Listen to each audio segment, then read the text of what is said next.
Hello भाई लोग, जय सिया राम। कैसे हैं आप लोग? आशा करता हूँ कि आप सभी बढ़िया होंगे। और आज का जो टॉपिक है हमारा, वो सबसे वीवीआई टॉपिक है। और बिहार बोर्ड परीक्षा में हमेशा भर भर के इससे ऑब्जेक्टिव क्वेश्चन और सब्जेक्टिव क्वेश्चन दोनों क्वेश्चन पूछे जाते हैं।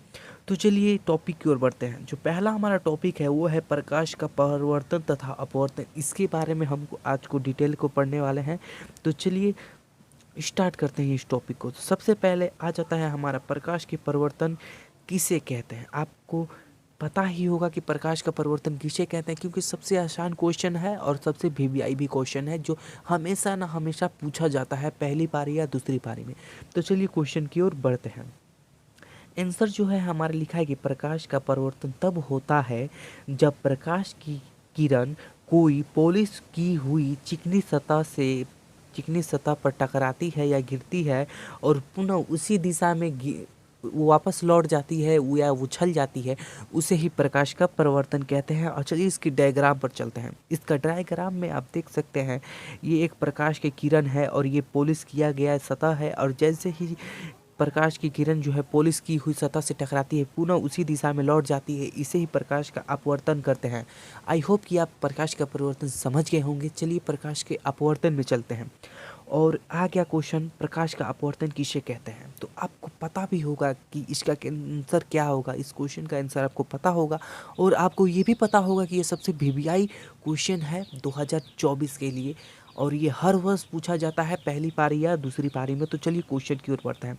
हमारा क्वेश्चन लिखा है कि एक माध्यम से दूसरे माध्यम में एक माध्यम से दूसरे माध्यम में पहुंचने वाली तरंग की गति की दिशाओं में परिवर्तित हो जाना ही अपवर्तन कहलाता है।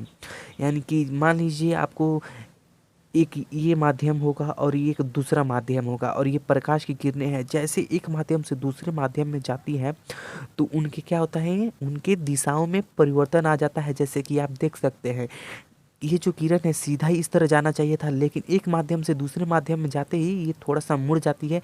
इसे ही प्रकाश का अपवर्तन कहते हैं। इसका डायग्राम देख सकते हैं आप। ये जो माध्यम है, ये ऊपर वाला ये विरम माध्यम है और ये सीधे नीचे वाला आपका सघन माध्यम है। जैसे ही प्रकाश विरल माध्यम से सघन माध्यम की ओर जाती है, ये अभिलंब की ओर झुक जाती है, इसे ही प्रकाश का अपवर्तन कहते हैं। चलिए अब इसका ऑब्जेक्टिव क्वेश्चन 10 तो है, ये सबसे वीवीआई ऑब्जेक्टिव क्वेश्चन है, ये कर लेते हैं।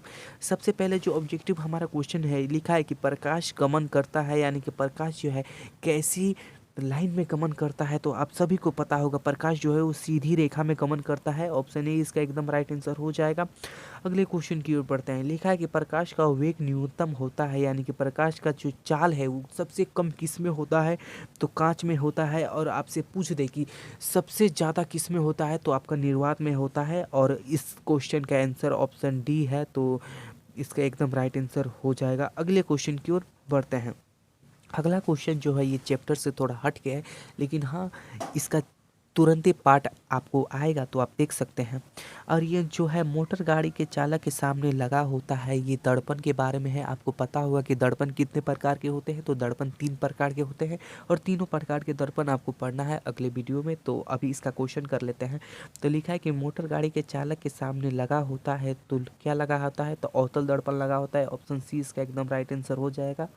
अगले क्वेश्चन की ओर बढ़ते हैं। अगला क्वेश्चन में लिखा है कि मोटर कार के हेडलाइट में लगा होता है, यानी कि जो मोटर कार यानी कि जब गाड़ी घोड़ा होता है ना, गाड़ी उसके जो आगे जो अग्रदीप है, जो हेडलाइट है, उसके में कौन सा वो दर्पण लगा रहता है गोल, तो वो भी अवतल ही दर्पण हो रहता है। ऑप्शन सी एकदम राइट आंसर हो जाएगा। अगले क्वेश्चन की ऊपर अगला क्वेश्चन जो है, समतल दर्पण द्वारा प्रतिबिंब होता है। और आपको हमेशा याद रखना है, जो समतल दर्पण जो है वो हमेशा काल्पनिक और सीधा और सेम टू सेम बनाता है।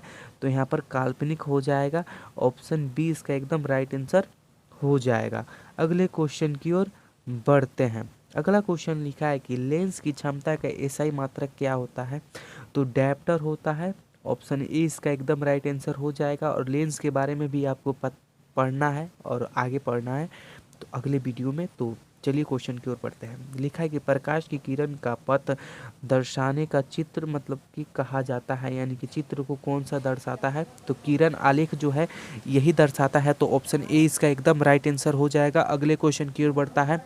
लिखा है कि दो 2D क्षमता वाले लेंस का फोकस कितना होता है, तो आप सभी को पता होगा 2D वाला लेंस का जो क्षमता है वो 50D होता है। ऑप्शन डी इसका एकदम राइट आंसर हो जाएगा। और इसका जो मैथ है इसका सॉल्व भी करना है, जो अगले वीडियो में हम आपको बताएंगे। और यहाँ पर लिखा है कि किसी उत्तल लेंस का फोकस दूरी 50 सेंटीमीटर है तो उसका क्षमता कितना होगा, तो उसका क्षमता +2 डायप्टर होगा। ऑप्शन डी इसका एकदम राइट आंसर हो जाएगा। अगले क्वेश्चन की ओर बढ़ते हैं। अगला क्वेश्चन और हमारा लास्ट क्वेश्चन है, इसको हम देखते हैं। लिखा है कि प्रकाश की किरण के समूह को क्या कहते हैं। जो प्रकाश की किरण है उसके समूह को हम क्या कहते हैं, तो उसके किरण पुंज कहते हैं। ऑप्शन बी इसका एकदम राइट आंसर हो जाएगा। और ये हमारा आज का इस वीडियो का लास्ट क्वेश्चन था।